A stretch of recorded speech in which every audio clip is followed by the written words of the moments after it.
I didn't want to start off this show by continuing last week's complaint section about Sonic, but it feels like Sega decided that, it didn't want to wait. Just like apparently, we don't want to wait to start this show. Hi, this is Cartridge and Quarters episode number 5. My name is Adam, CSRadical. Chris, aka Jin and Chris, here with me. How are you doing on, well, it's a Thursday evening, but nobody has to know that. It's actually Friday or Saturday at 10 a.m. Yeah, we're actually doing this live, even though it's on a YouTube pre-recorded, but don't worry about that, okay? Yeah, it's very dark where I am right now because it's 10 a.m. and that's a very dark time for where I live. We completely opposite.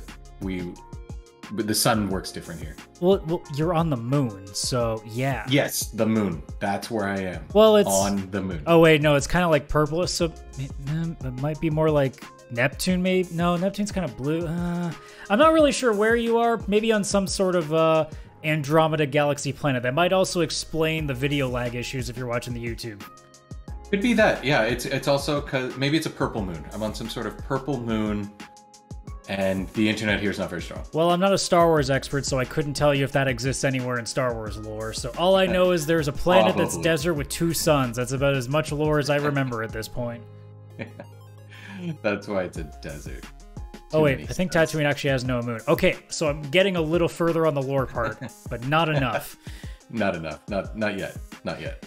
But no, like I said, we were just gonna leave Sega alone and come back when the game came out and maybe talk about what's going on with that. But no, we found out just a little bit more. So it's not clear where. It's not clear. Well, I think May the 20th seems to be the date at this point. But they're going to delist all 4 of those games that are going to be included in Sonic Origins. For those unbeknownst to that, that includes Sonic 1, 2, and 3, Sonic 3 and Knuckles to be precise, and then Sonic CD. So it's not told where. You're just going to probably assume everywhere because, well, when you have a repackaged game coming out, you're probably thinking as a company, sure, we might have remastered it, made it look prettier, also made our customers pay $40 plus $5 extra for main menu animations. But we talked about that last week. We don't need to do it again. So we've done some actual changes that would differentiate between the 2 copies. But no, we need to make sure they buy the $40 pack rather than spending a couple bucks here and there on the game that I don't get it. Why the hell are you delisting this? They're delisting it because they'll know that people would look on Steam, for example. There's the Sega Genesis collection, and you can buy games individually for like $2. Because the game's actually pretty genius. When you start up the game, it's a free-to-play game, only you don't have any Sega Genesis games to actually play if you get it. And you're in a room, which is clearly the 90s. There's like a Golden Axe poster on the wall, Sonic the Hedgehog comics on the floor, a CRT TV, and a Sega Genesis shelf. And you actually pick on the shelf what game you want to play. It goes into the TV, and then you play that emulated game. Genius, especially since you can actually buy the Sega Genesis games you want for like $2 or $3, I think. And then they have bundles where you get like groups of them.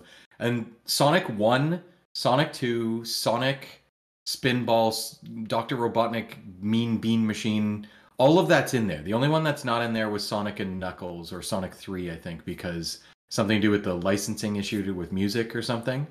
But you could get Sonic 1 and 2, and it was like $1.99 or something. Like something ridiculous. You mean that actually makes sense for the fact that it's just an emulated copy of a game that hasn't existed for 30 years?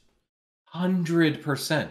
And then on Switch, I know they have this same collection. They just didn't do it like individual games, but it was something like you pay $20 and you just get all 40 Sega Genesis games. So like whatever, it's 50 cents a piece. Here you go. And again, Sonic 1, Sonic 2, and the like is on there. And it's a great collection. Anybody listening to this, if you can still buy that now, please do, even just for Phantasy Star 4 alone, because you can play it on your PC or Switch or whatever. And yeah, it's just an emulated version, but it's got like the save states and everything built in, and it's a more fun experience because, again, you're in a 90s bedroom, which is cool.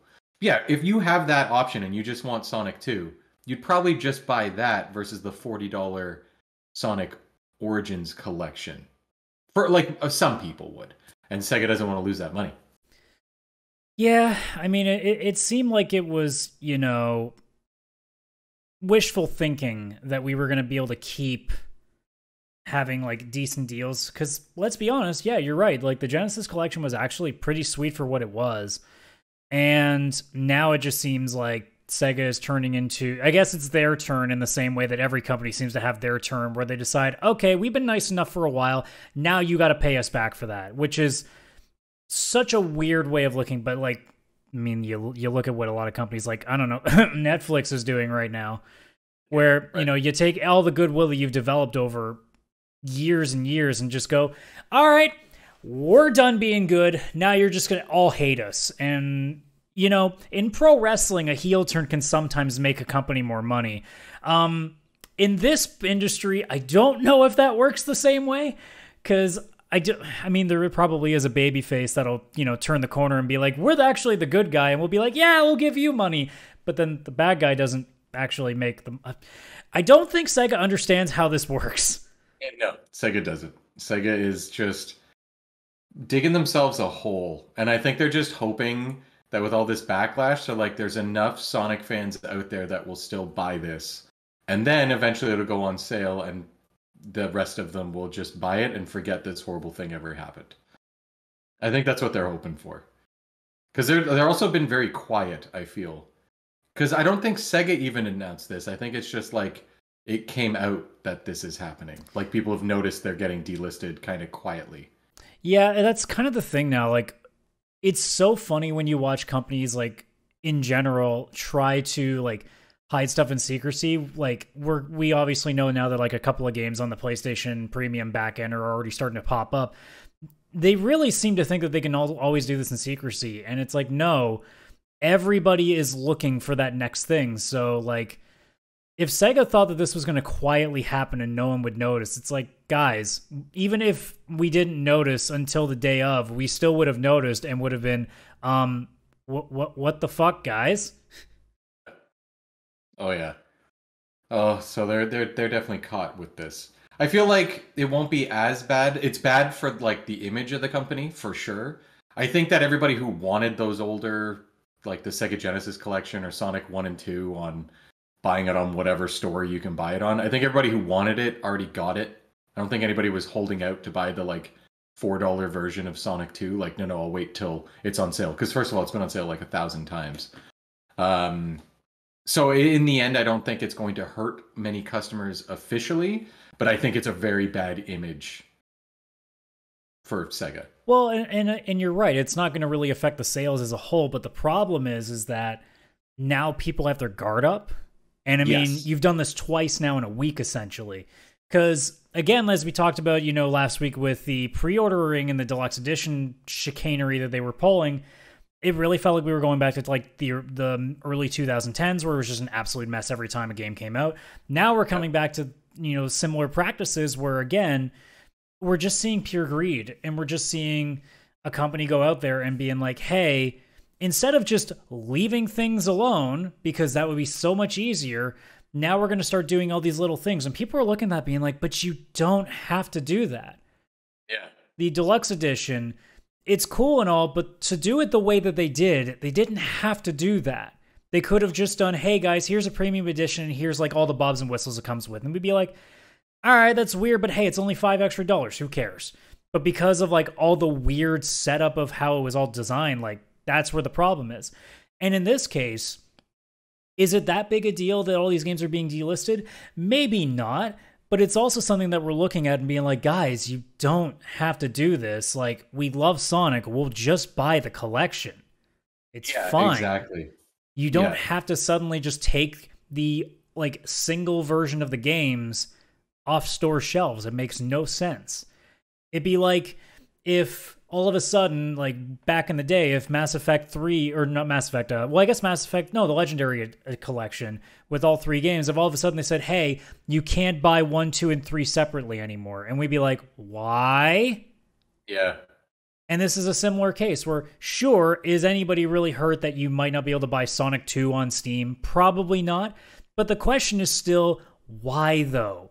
Why does it have to be taken down?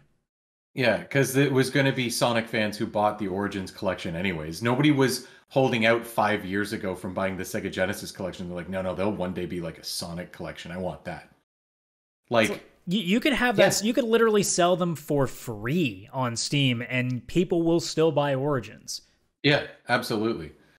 Yeah, and this seems to be kind of going on in the market. Like the retro, and this is all still relevant for this podcast because it's like Grand Theft Auto. They just came out with the 3 trilogy, Yeah, the I don't complete even know, edition or whatever. the definitive whatever editions of San Andreas and Vice City and 3, and they delisted the other 3 games which were on Steam Well, that makes completely. sense because we obviously found out that the definitive edition was bad as hell. So Yeah.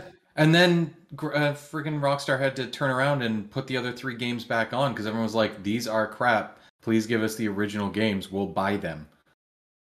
Yeah. like even if like let's say Sonic Origin comes out and it's the best thing they've put out in forever. Still, why are you taking the stuff down? Yeah, it That's makes just no the thing. sense. It doesn't make any sense at all. It's just a waste of time. Like even just the clicking of things off a store shelf is a waste.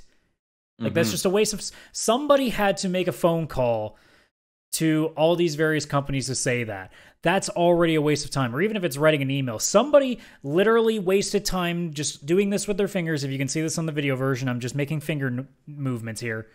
Somebody exerted energy to do this, and it just seems like a pointless endeavor. When realistically, anybody who's gonna buy this collection is gonna buy it whether or not it's on a the original copies are cheap on a store shelf. Absolutely. Absolutely. Like even me being pissed off at the chart and all of the weirdness, all that's happened. Like me, big Sonic fan, I'm like, all right, I'm going to wait until there's just like whatever this settles. They figure out whatever the edition is, and then there's a sale. And maybe that deluxe edition eventually just has all the DLC available for it, and it's half off. Fine, maybe I'll grab it. Like I'm now just delaying a day one purchase into a much later on purchase. Yeah, that's the But I still biggest want downside it. right now is that they're going to force a lot of people to be like, you know what, I'm going to get you at some point, but now I have no reason to get this day one because you don't deserve the full price for me. No, absolutely not. Or just all the like, I can't even tell what's going on with the freaking chart for all the DLC. So I assume, hopefully, once the actual game's out, there'll be some sort of, I don't know, it'll settle and maybe all the DLC will just get combined into one, or there'll be some sort of like Origins Complete Edition or something. I don't know. Something where all the DLC crap is just put all together and it's no longer an issue. And maybe it's, half the price. And then cool, I'm in. I'll buy it. I'll play it. I may even buy it twice. Who knows? I mean, we'll all love it because I mean, like I said, I probably I can't remember if I said this last week. I might have even said this on Pixel Play, so I'm not really sure. But you can't screw this up. No. Like this is No. like GTA was an actual like full on like sort of remastering. Like it actually took some real effort to do. This really isn't taking much. Like it looks like they sharpened it up and made it a little bit more brighter, but like otherwise, they're not changing much. It's an old Genesis game. The coding is not going to suddenly like wither and die. So you really can't mess this up. So all you were doing now is just taking PR hits, and that's still important. A lot of people try to pretend that, any PR is good PR. No, I in this No. case, I disagree because, I mean, sure, they're going to make their money. It's not like they're not going to make a profit off of this package because I guarantee you it isn't costing them much to put this together. They've probably spent more on the advertising than they probably did with most of the work getting this game ready. Oh, absolutely. Yeah, and probably just working with the team who did Sonic Mania. Like it was probably more time of like discussion that compared to overall like coding Yeah. and all that kind of Like stuff. it's not to For say that sure. there wasn't work put into it, and we know that there's Oh, yeah. work put into it because the people that were working on it are actually passionate about this thing. So Yeah. it's at least going to have effort put in there.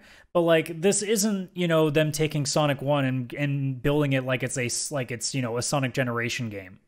It's taking the originals, kind of polishing them up. I think they've made the levels a little more like what Mania is, if I'm not mistaken, unless I've misread into that. I think so. I think in the they have like the classic mode, which is just basically the emulated versions, and then in the port versions, which aren't just emulated, and I know they've changed it to widescreen, got rid of lives. I'm pretty sure they've added the like extra moves that Sonic has from all the games, and kind of like even if you're in Sonic 1 before like the spin dash existed, they've added that in. Some of the animations I think from Sonic Mania of like Sonic and Tails and Knuckles and whatnot have been added in. Um, and so I don't know if they've made changes to the level design itself, but they've definitely changed up like the animations and all of that and some of the movesets and stuff. Yeah.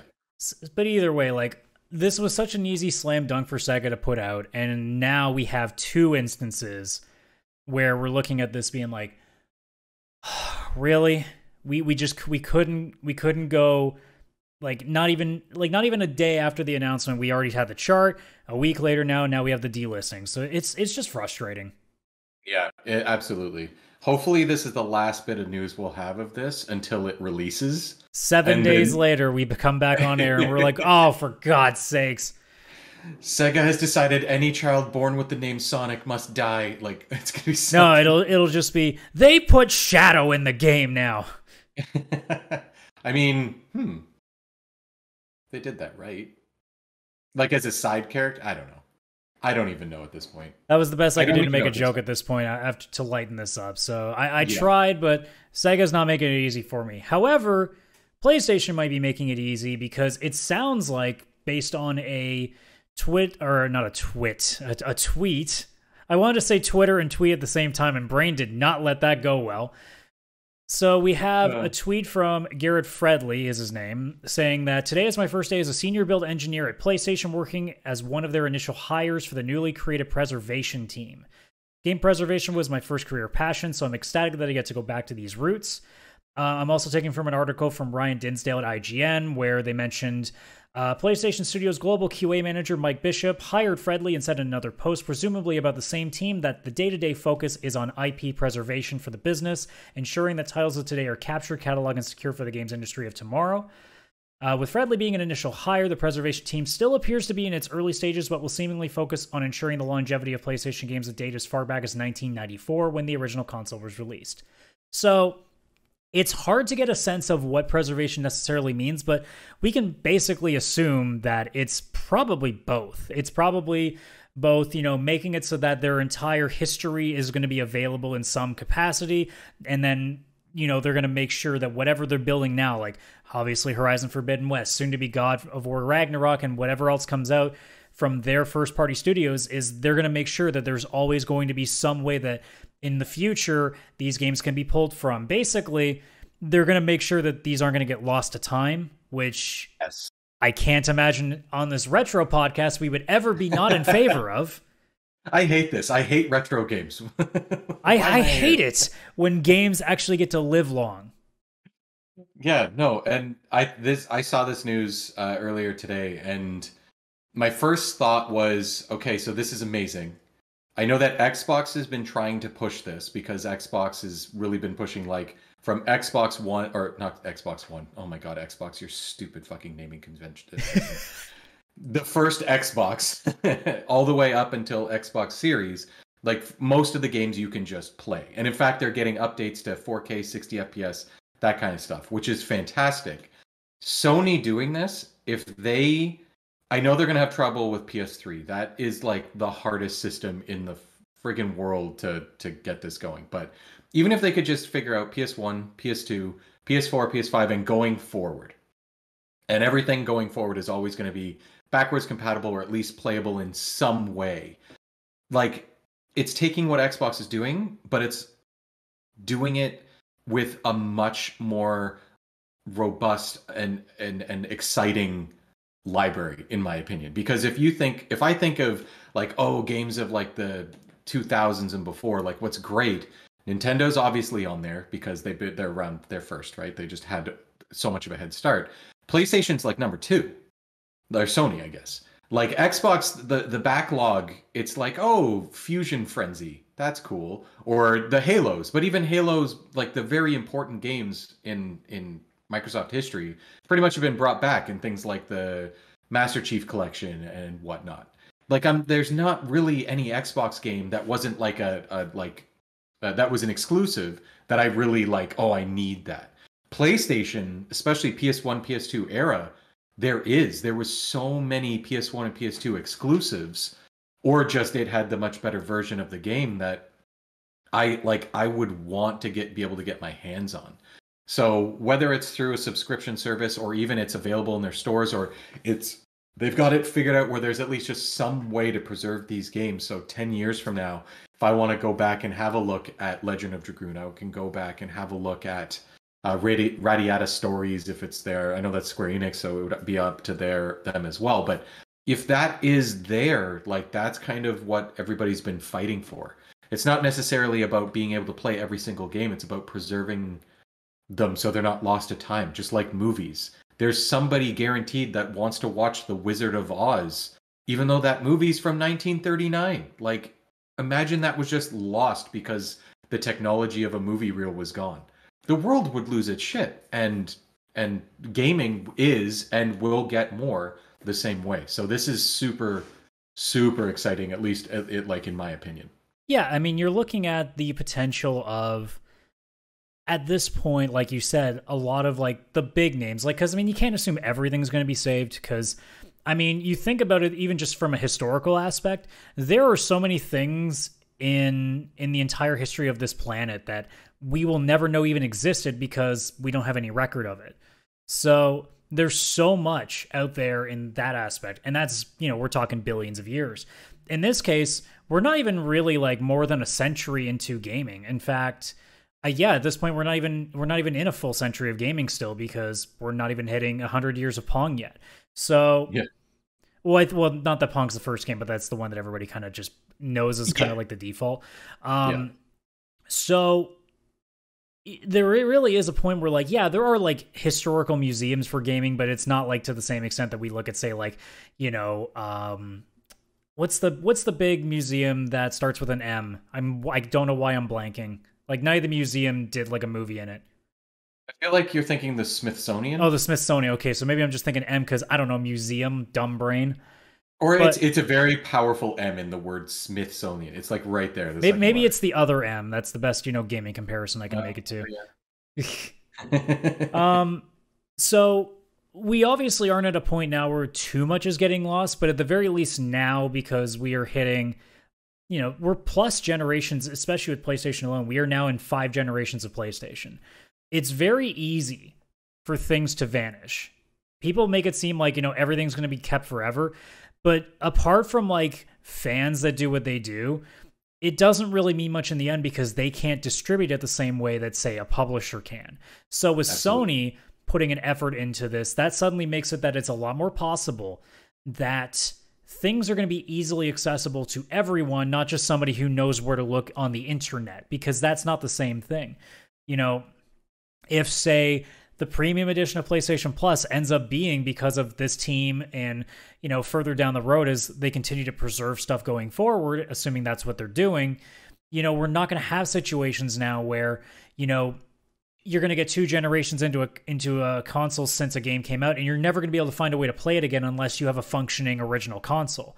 And especially now with digital becoming a possibility of just things never being able to have a copy ever again, you know, this is where the preservation team might be able to come in handy too, because it doesn't necessarily mean that this is going to include that every game from now on that's ever been on PlayStation is always going to be on a storefront. It just means that, hey, if it's ever off a storefront, there is the potential that it can be brought back if they feel like there's a demand there. And I think that's an important part too going forward, because there are eventually going to be games like, at some point, I think there are physical copies of Bugsnax, but realistically, Bugsnax is eventually going to be a game that is going to be lost to time for the most part because of it being a mostly digital experience, because most people got it through being free on PlayStation Plus. So what does that mean in, say, assuming we get to a PS7, what does that mean for Bugsnax? Not really sure at this point because we don't know what that future holds, but at the very least with a preservation team, it leads the opportunity that it might not necessarily just be gone unless somebody decides, oh, there's a new market of children that might want to play this. Let's throw it out there for $50 again. Yeah. And then they remaster and resell. Yeah, absolutely. This is very exciting. I think that this is good, where even if we can't fully preserve the past, at least going forward, we're all the big gaming companies are paying attention. They're looking and they're going to try. And Well, that's a lot better than what it was, because before it was like you'd go from PS3 to PS4 and it was like, yeah, everything from before is gone. Whatever you had on your PS3, keep your PS3 because it's gone. And it's like, whoa, like why do we all of a sudden not care? And I know that's the way it was before. You had a Nintendo, you bought the Super Nintendo, it's like, yeah, that's your old library, that's gone. Here's your Super Nintendo. Play these games now. And then it was only eventually once we got into like the third and bit generation, it's like, whoa, wait a minute, like I don't want to get rid of my SNES because how am I going to play Final Fantasy VI? How am I going to play Chrono Trigger? How am I going to play whatever? So it's good that we're all paying attention, or these companies are paying attention. So very, very good on Sony. well, and the idea too now is that like you look at what PS4 and PS5's transition has been, it's been seamless. Same goes for Xbox One and Xbox Series S and X. You took basically everything with you, and even beyond that, if you didn't even have a PS4, they had the PlayStation Plus collection, so you could get the stuff that you missed. Yes. At a pretty decent price. So we're seeing now that at the very least, companies are paying attention to the fact that it is a bit of a crossroads for some gamers, especially if you can only afford so much, that you don't exactly want to suddenly buy a new console too early, because now all of a sudden you might lose everything that you've built for the past 5 to 7 to 8, maybe sometimes even 10 years. So now, at the very least, there's a transition point. Customers can feel more comfortable. And if this also leads to, again, as we're on a retro show, if this leads to more PS1, 2, 3, PSP, maybe even Vita down the line, who knows?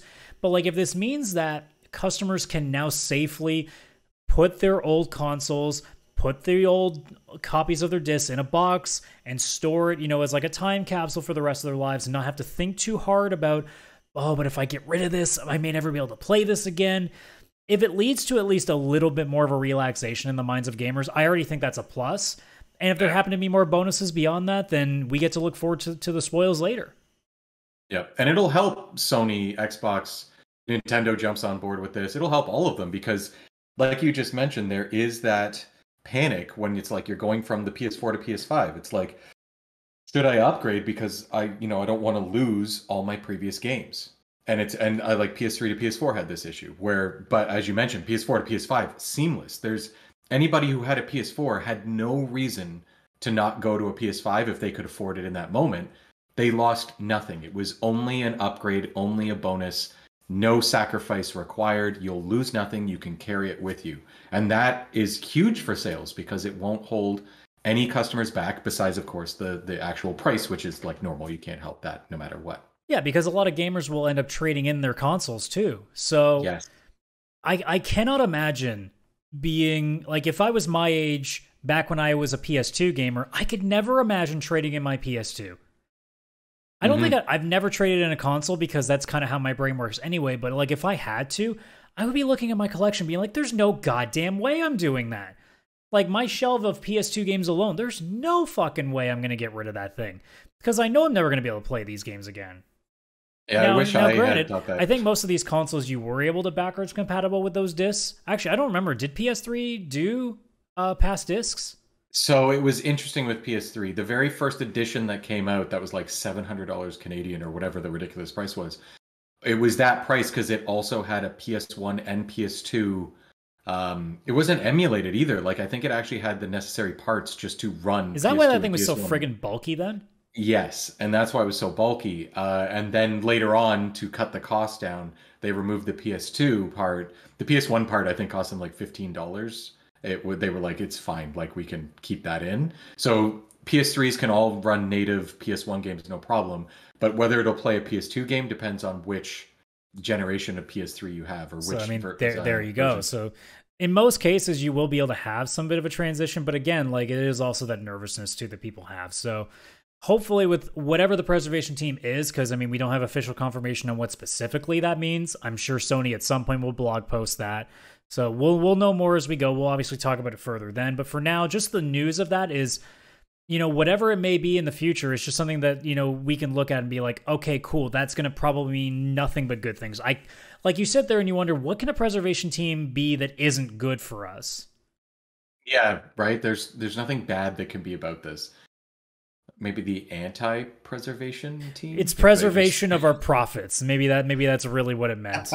Actually, yeah, I guess that could do it. Although they'd go hand in hand, in my opinion. Well, I if you mean, the preservation team right now in Sony is just basically all of their developers because that's what's keeping the profits going. So I don't think they really need a separate team for that. So I think we have reason to believe it has to do with either retro gaming or at least being able to keep things for what ends up being retro in the future. Yeah, absolutely. Well, speaking of things being retro, it's time for our favorite part of the show where we get to discuss, but mostly just, hate ourselves for the fact that we are not, 16 anymore. I hate you. So, this week in We're Old, starting with the 22nd of April, I actually mentioned this game not too long ago when we were talking about like the first games we remembered. So in 1989 in Japan for the Sega Genesis, Tommy Lasorda's Baseball made its release. That piece of shit baseball game that I told you is somehow my first game.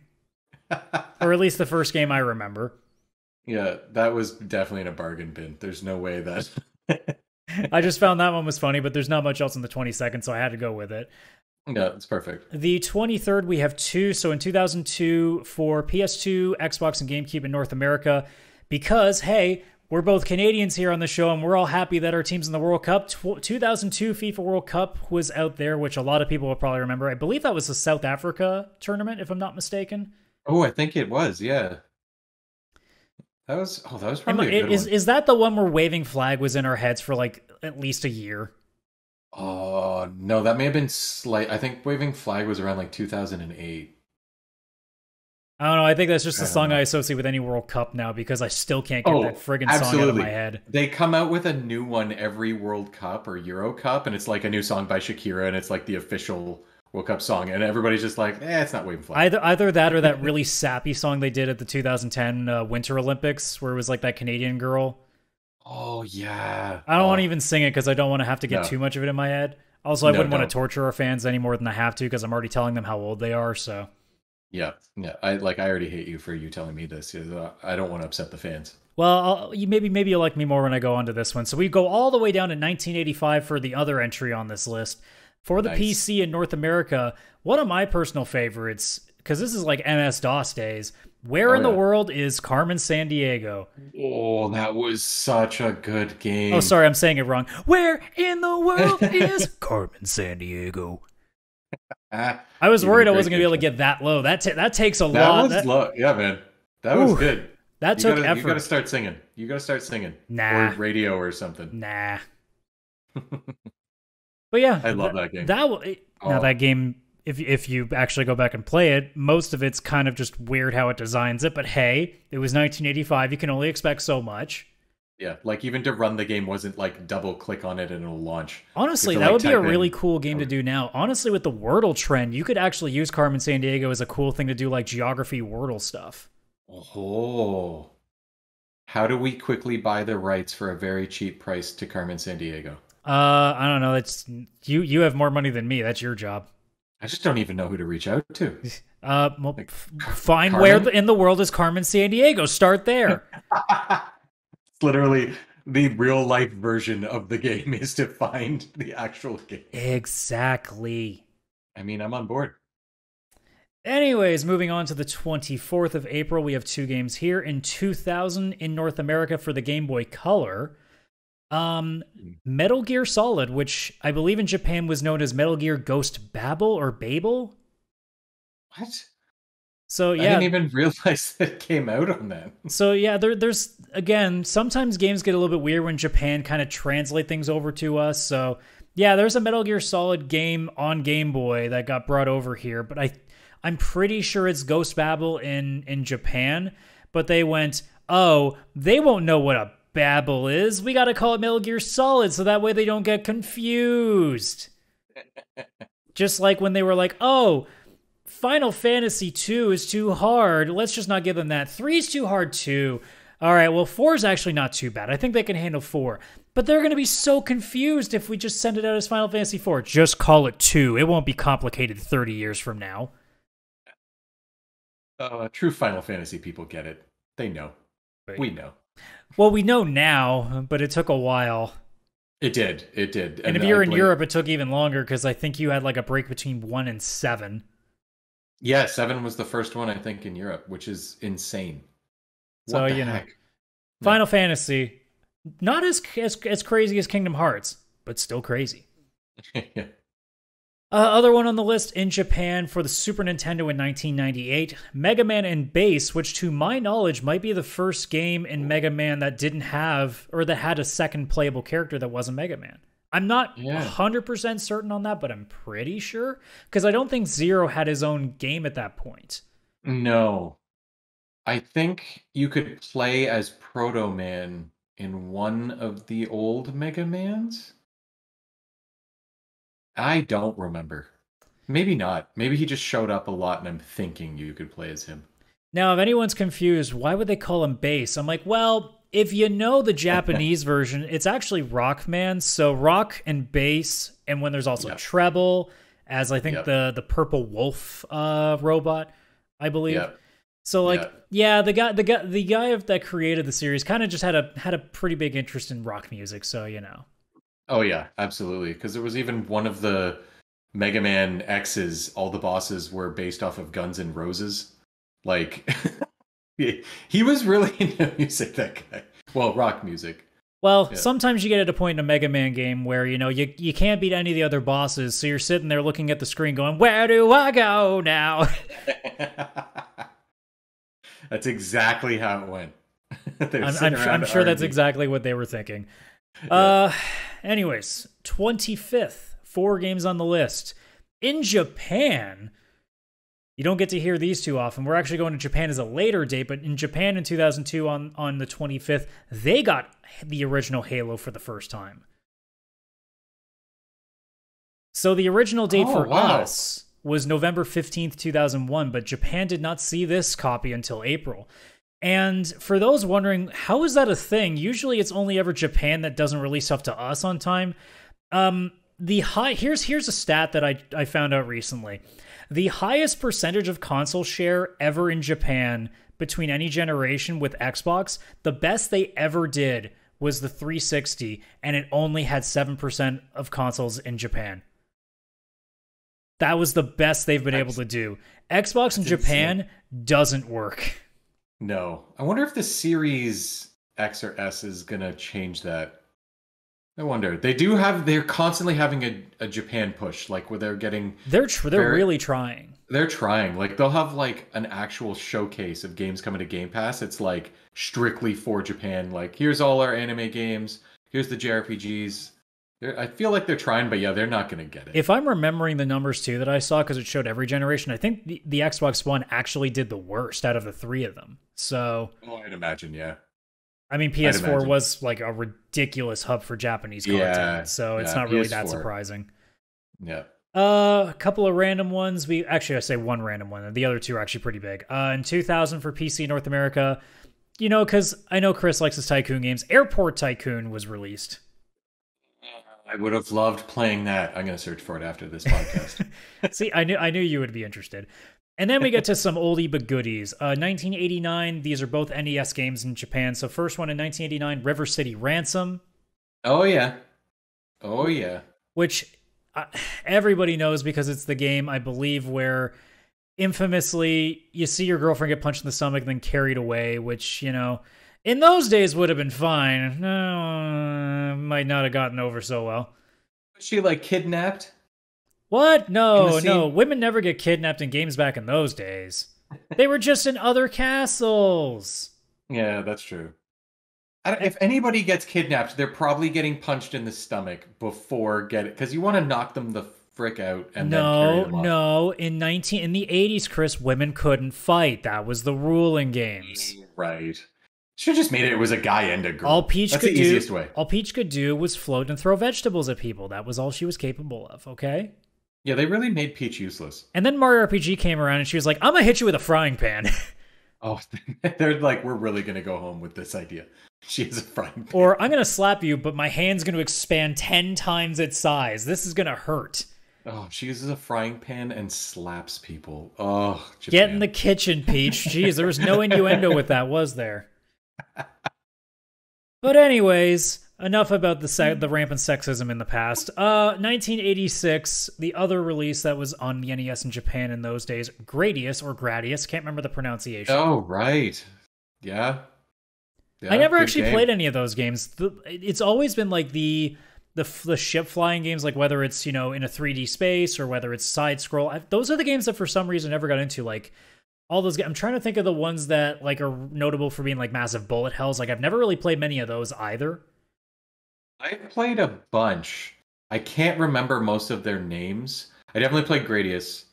I do enjoy bullet hells until I get to the point where I'm like, okay, I'm absolutely done playing this bullet hell. I'm done. I'm so stressed out. The Switch actually has like a third-party controller where the Switch goes in sideways into it. So it's actually like elongated like the traditional bullet hell screen, and people play it that way. Looks very, very cool, but I know I'd play that for like 45 minutes and be like, I'm so stressed out, I'm never turning this game on again. I'm done. No. Yeah. But yeah, that would be the 25th. So we get to the 26th now. We have 2 Mega Man games and 1 more game, which I think you're going to be really happy about when we get to that end.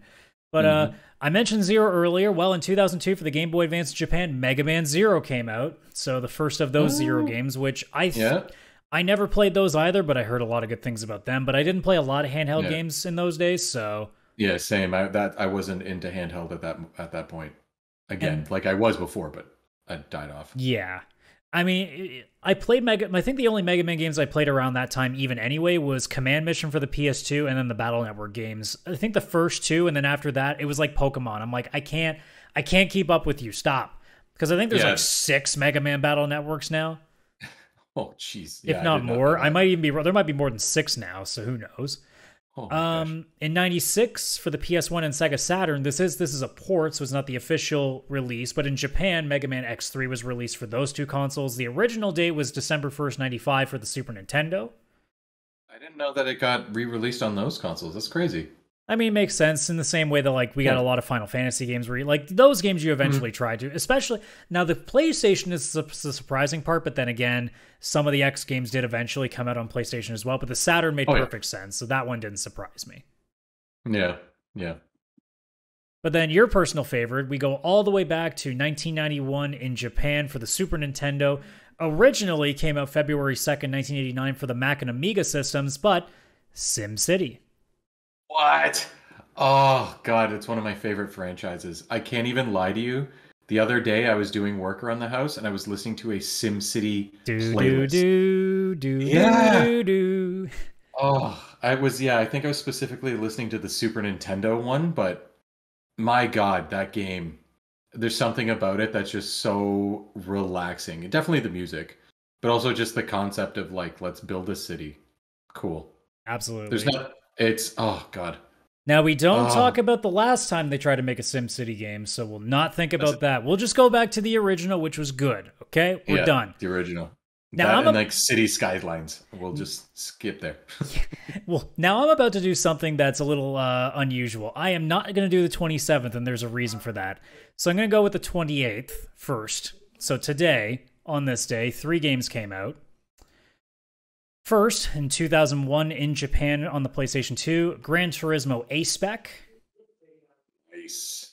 Which we try not to talk about new stuff on the show, but man, the Gran Turismo stuff currently is really pissing me off, and I'm at least happy now because it means now I can easily wait until it drops in price because I ain't giving the money with the way it sounds like that game is being done.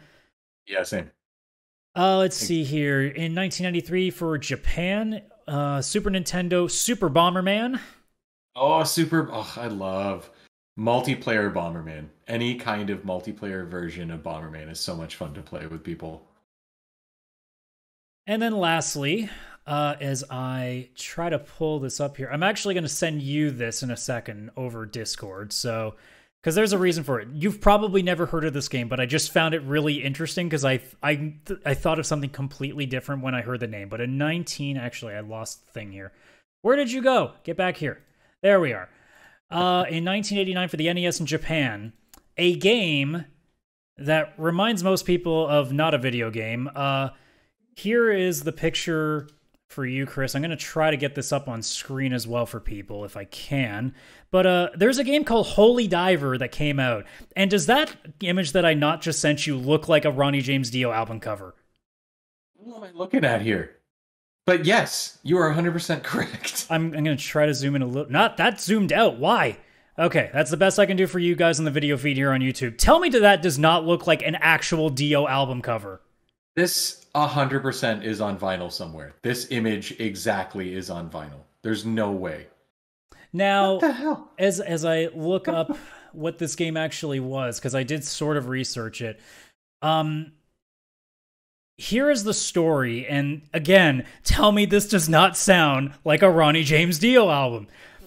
I'm going to even try to, I'm going to do a little bit of extra actouring for this. Oh, I like it. It is the 666th year for the world of magic, and the Crimson Kingdom is facing destruction at the hands of the Black Slayer, Demon King of the Underground Dark Empire. Realizing that his days are numbered, the 16th Crimson Empire, Ronnie IV, see, it is what whoever made this game was a Dio fan. There's no way they weren't. Ronnie IV decides to entrust his two infant sons, Randy and Zach, as in Randy Rhoads and Zach Wilde, to his faithful servant, Ozzy. Okay, what the hell's going on here? With Slayer's forces closing in, Ozzy, Randy, and Zach escape to another dimension with the hope of eventually bringing light back to the world. Holy diver! Oh my god. Yeah, no, it is. The fact that this exists, I now need to play this somehow. This is apparently this was released worldwide in 2018, and I need to know where because I need to know what this is. 2018? That's what Wikipedia says. We have to find it. I need to know because I need to literally play this game with having just every Dio album in existence just playing in the background. 100%. God, that sounds amazing. I saw that and I went, okay, I know this has nothing to do with a Dio track. And then I looked at the Wikipedia page for it and went, it's a fucking Dio game, except it's not. What is happening? Yeah, it's just extremely spiritually inspired by come on, it's just that. So that was insane. But then we get to going, like I said earlier, we skipped a day. We go to the 27th. And the reason that I left this alone is because I said in the Discord to privately Chris and Kaylan, our Pixel Play other co-host, that everyone was going to hate this day because if you ever wanted to test on how old you are, this day is chock full of it. There are 8 things I have for you on this list. So apparently in history, right. April 27th was a hell of a day for people. I think I know one. I'm willing to let you guess this because I want to know if you know. Okay. So go ahead. Kirby's Dream Land. That is one of them. 1992, Kirby's Dream Land in Japan was released for the Game Boy. And I only know that because it's the 30th anniversary. And I know that there was talks of, will Nintendo do something? And I don't think they released a Kirby game. I guess that's it. So, would you like to know the 7 other things that happened on this day? This day's crazy. Okay, yes. So starting from the top, 2001, this is specifically in Europe. Its original release date was October 5th of 2000 in Japan, but in Europe for the Dreamcast, Skies of Arcadia was released, which we literally talked about last week, ironically enough. We did, and that makes it 21 years old. Cool, that makes me feel great. In 2000, for the PS1 in Japan, Breath of Fire 4 was released. 4? Yep. Oh my god. I am old. It's gonna get worse. It's gonna get worse. Because also in 2000, for the N64 in Japan, a certain Legend of Zelda Majora's Mask was released. No big deal. Oh my god, that makes that game 22. Oh my god. Yeah. And then the year prior, 1999, for the N64 in North America, this was ours. This was ours. Super Smash Brothers. Oh man, the amount of hours I put into that cartridge. Mm-hmm. Also, how old am I? Oh my god. And then in 1994 in Japan, also for the N64, Star Fox 64. Oh my god, is today Nintendo Day or something? Well, actually no, Breath of Fire. Oh, god. There is a really important thing that happened in 1994. So, a certain studio opened, and a lot of people will have heard of this studio if you grew up in the days of especially the PS1 era, the PS2 era. The company was Midway Home Entertainment Incorporated. 1994, they were founded. if you want a list Wow. of games that they partook in, well, here's a small list that I put together because it was massive. Ms. Pac-Man, Tron, Spy Hunter, Total Carnage, aka, Greatest ever. not Maximum Carnage. I believe Total Carnage was oh my god, why am I blank? Okay, this is where Google comes in handy because I know I really should have remembered what this was, and why am I blanking on it now? Yeah, I thought you were talking about Maximum Oh, Carnage. I think I might have mixed something. Okay, so Total Carnage isn't a game that exists, but it's not the thing I thought it was. Never mind. Oh, well, let's just move on to other important things like, I don't know, Mortal Kombat. Yeah, I know them for Mortal Kombat. For sure. NBA Jam. Oh, right. Holy Killer crap. Instinct. Yeah, okay. Cruisin' USA.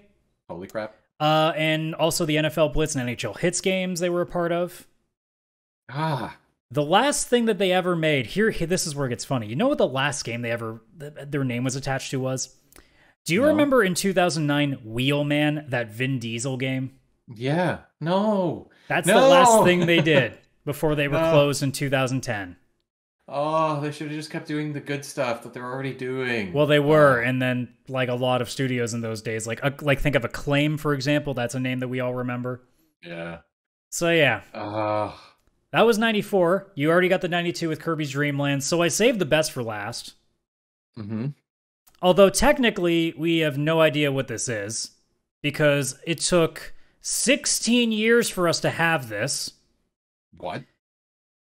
We didn't see this until November 14th of 2006, but in 1990 for the NES in Japan, Final Fantasy III was born. Wow. Holy So remember that thing I crap. mentioned about Final Fantasy being complicated? Yeah. And we didn't even have the original. We still to this day don't have the original version. Yep. We had it was like a 3D DS version. I think that's that game might be the reason I bought my DS and I got you back want into to play the portable original, gaming. the best you're getting is the pixel remasters now. Yeah, that's the closest. But yeah, that was one day, and just one day in the last, I guess, what we're talking 2001 to 19. So in 11 years of span, that's all the stuff that happened. And there was definitely more if I wanted to pull it, but that's a master list. It's yesterday, right? Yeah. Yeah. Holy crap. I might have to go in my calendar and put like National Game Release Day and just throw that in my calendar so that next year I see it and I go, what? This day's important. I don't remember what released, but something did. We've only done this for 3 weeks, but I'm having a hard time figuring out what day is going to be able to top that. Yeah, I don't think a day, like that's the best one. 8 releases and they were all solid. And I could have gone further, but like that would have been pulling a few like off things. But like in terms of things that I went, yeah, everybody's going to know that, or yeah, that actually sounds important. Like, yeah, there wasn't a meme there wasn't a Tommy Lasorda baseball or holy dive in there. None of that. That was just pure, unadulterated, just value. Yeah. Including a company that made a ton of stuff that we love. Yeah. Or at least was a part of it. Yeah, like Wheelman, the best game ever made. Yeah, you know. So miss you midway. we've definitely made you upset. So now it's time to really test this. Oh. So I have a new game for you. A new one? Like a brand new that we've never... can't even go in knowing the rules. Well, right. We've been making the joke that this show is really just about making fun of Square. So I figure, hey, let's have some fun with Square. So I'm going to give you a final, or not a final, I guess a final feud, a family feud per se, of Final Fantasy stuff. So I have 2 lists in front of me that are courtesy of Nintendo Soup, but I believe this was from Japan. That was being done of a countrywide popularity poll by NHK, one of their broadcasters out there. So I have 2 polls, and I'm going to get you to try to name, you're going to get 3 strikes for each of these, the top 10 of each of these categories. And they all relate to Final Fantasy. Okay. So we'll start with the easy ones.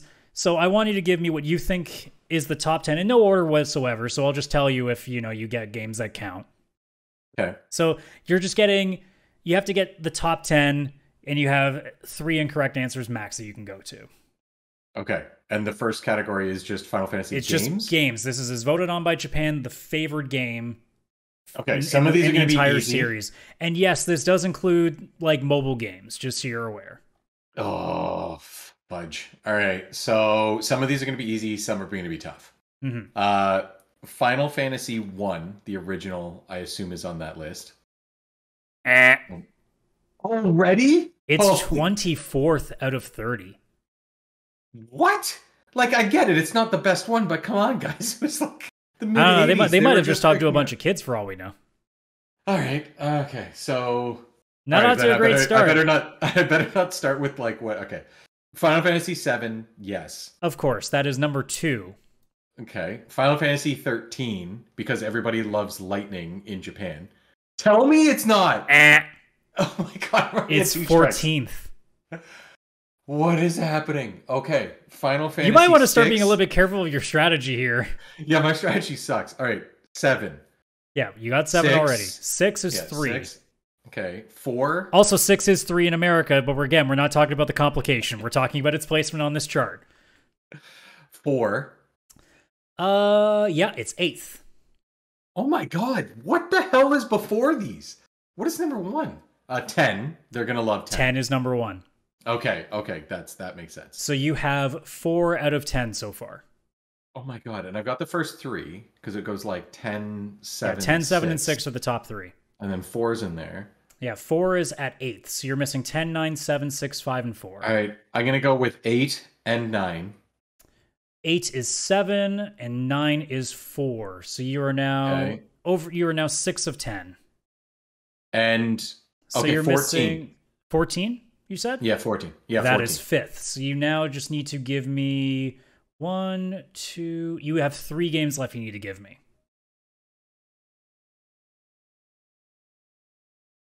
Oh, all right. Well, 12.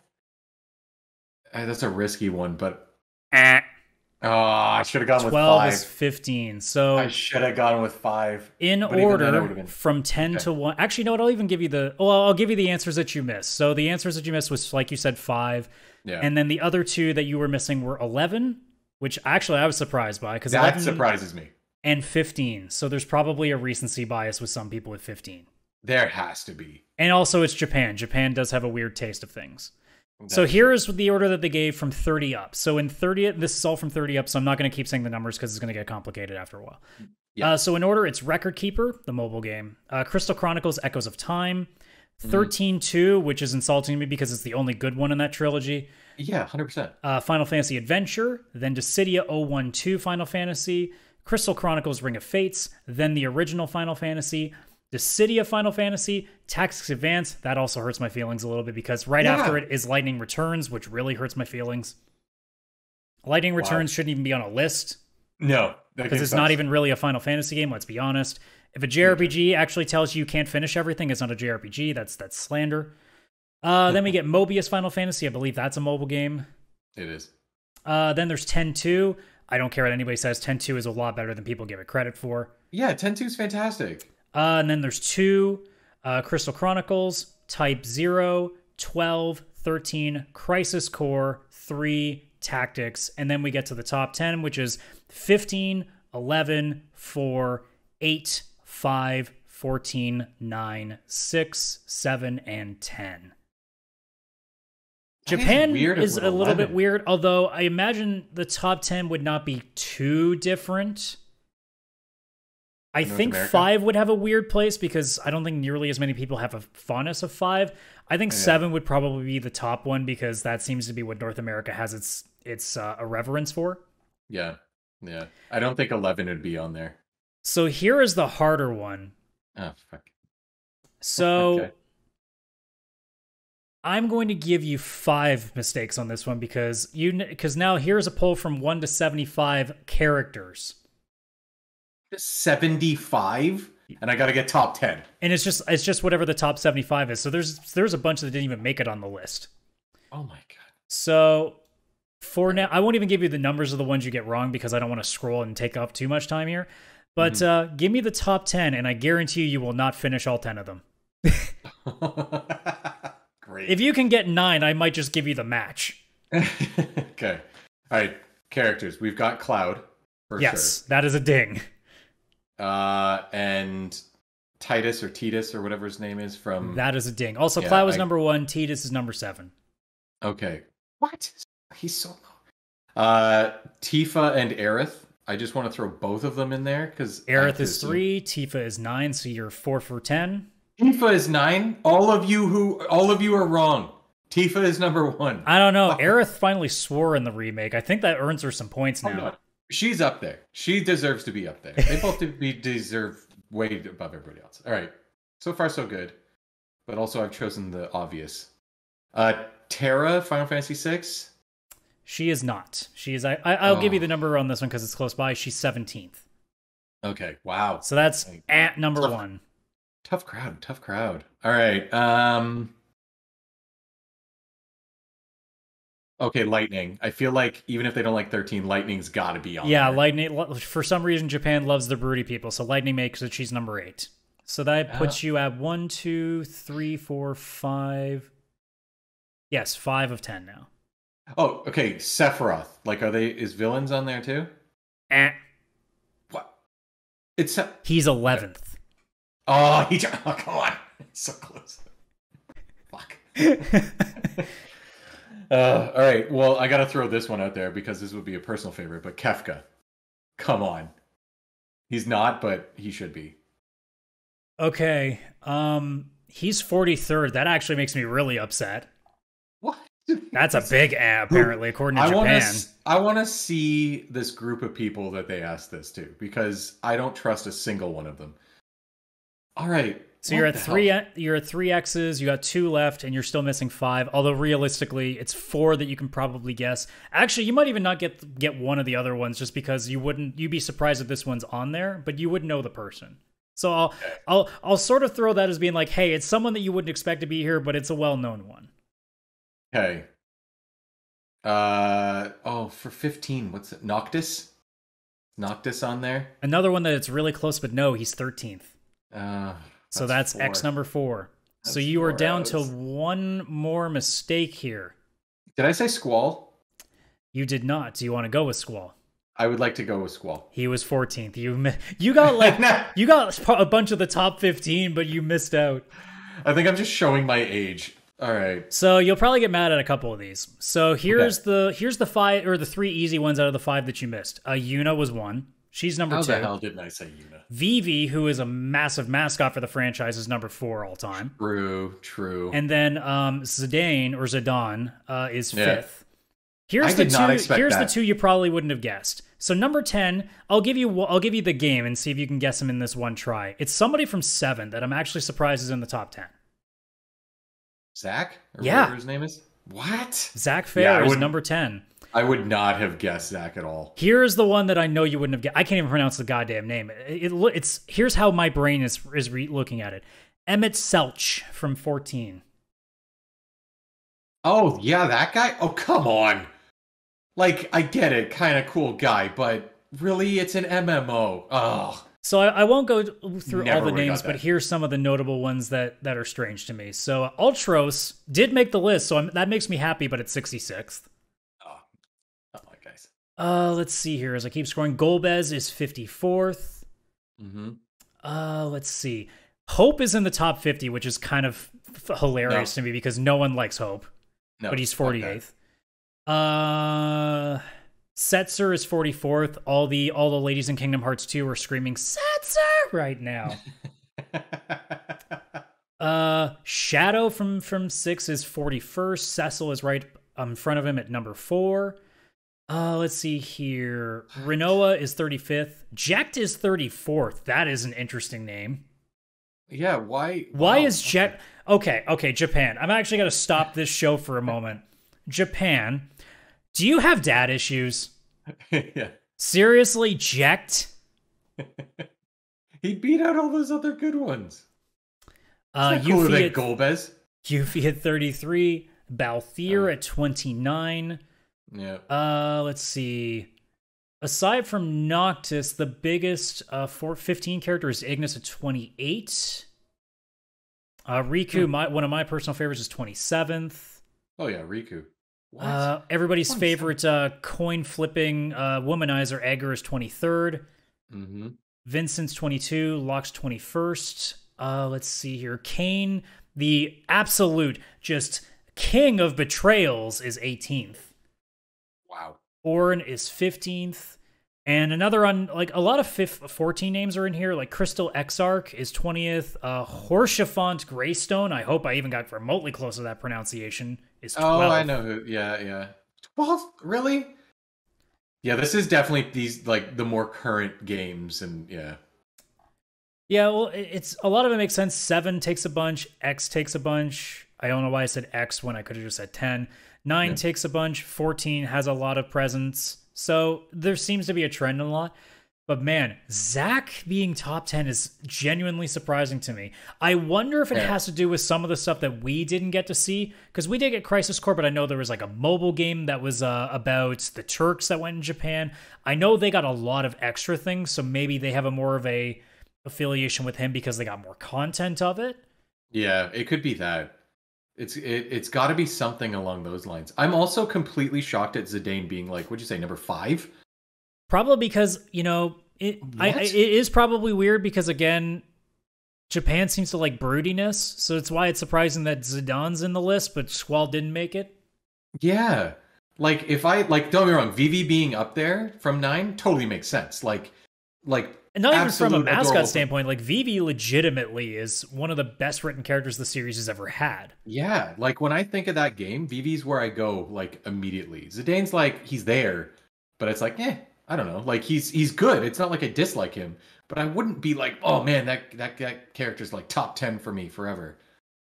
That one shocked me. And Zach, those two are just bonkers to me. Yeah. Just because we have a couple of minutes here, I actually want to have I saw that there's a website, so you know what? Let's have a little. Actually, you know what? No, let's save that because there are actually 2 more categories we can do for another time. We have boss and summons and music as 2 other categories. So you know what? Maybe we'll check that out on another show. I like it. Music would be a good one. I'll save that for a rainy day when Final Fantasy is a big story again. You know what? We'll keep that in our back pocket for another day. Yeah, it will be. I hope. Absolutely. A good story. Good, happy story. we're going to go back and play like the Final Fantasy games that we think are actually good. I don't know. No. 13's bad. Stop defending 13. I'm sorry. I won't accept it. And also, we're going to go play Holy Diver, probably just the song for now, but goddamn, that's just, I can't get past the fact that somebody literally made a game behind like Dio's back without him knowing. He probably found about it at some point, but damn, that's such an interesting game that I need to look at now. Yeah, I also need to go find Airport Sim or whatever it was called. Airport Tycoon, yeah. Airport Tycoon, I'm finding that. I don't care what it takes. I'm going to check Steam first, but I want it. All right, then. Well, as we finish up here, I bid you guys all adieu. Thank you so much for joining us here on Cartridge and Quarters on behalf of myself and Chris. If you enjoyed what you saw, whether you're watching on YouTube, which obviously you should be liking the video, subscribing to the channel. We have content in terms of podcasts right now. We are potentially looking at more stuff down the road, but we're still in that early phase of planning. We do the Pixel Play podcast, which is our more present day show. Myself and Kaylan, that goes up Wednesdays at noon. Obviously, this show that you're seeing right now, Cartridge and Quarters, every Saturday morning at 10 a.m. You guys can check us out at our Linktree page. That is Linktree, linktr.ee/pixelplaypodcast. That's where you get links to our Discord, all of our social media, our Anchor page that lists all our podcasts, the YouTube channel, all the bells and trinkets that you need to know with what's going on with us. So check that out. We'll see you guys next week when Sonic hopefully doesn't make us angry. And, we have about a month away from the PlayStation Premium list potentially coming out. So hopefully that starts to come out sooner because, man, that's a lot of stuff I'd like to talk about. So that'll be a full episode. Yeah, no kidding. So yeah, thank you so much for checking out the show, guys. We'll see you next week. Bye-bye for now.